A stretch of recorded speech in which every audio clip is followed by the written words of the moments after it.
Саламатсыздарбы? Бекмамат Османов атындагы Жалал-Абад мамлекеттик университетинин Жалал-Абад колледжинин БКМ контракт 0318 тайпасынын студенти Кошмакова Айдана. Предмет математиканы окутуунун усулу, окутуучу Нурматова Майрамкүл Нарбековна. Башталгыч мектепте окутулуучу чоңдуктар жөнүндө өткөнбүз, ошонун ичинен масса бирдиктери жана аларды окутуу боюнча өз алдынча иш даярдадым.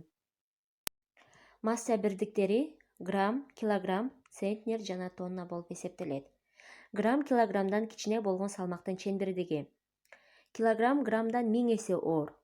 Центнер килограммдан 100 эсе. Тонна центнерден 10 эсе оор болуп эсептелет. Чоң жүктөрдүн массасын өлчөө үчүн килограммга караганда центнер жана тонна масса бирдиктерин колдонсок ыңгайлуу болуп эсептелет. Массаны өлчөө үчүн атайын таразалар бар.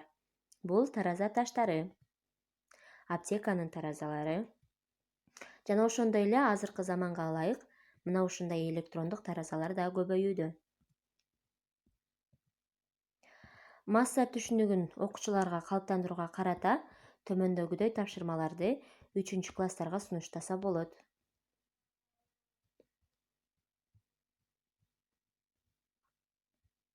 Эми өзүбүздү текшерип көрсөк, ашыкча чоңдукту көрсөт. Бул жерде албетте 27 километр бул ашыкча болуп эсептелет. Экинчи, чен бирдиктердин арасынан масса бирдиктерин тапкыла. Албетте, экинчи, төртүнчү, 9 жана 14 туура келет.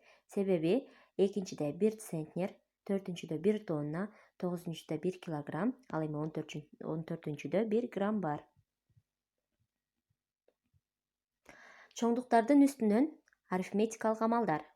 2 тонна 375 килограмм кошу 625 килограммда санап көрсөк 3000 килограмм бар. Ал эми чоңдуктарды салыштырсак 2 тонна 4 центнер жана 5 килограмм, ошондой эле 2045 килограммдан 2 тонна 4 центнер 5 килограммыбыз чоң болуп эсептелет. Көңүл бурганыңыздар үчүн чоң рахмат.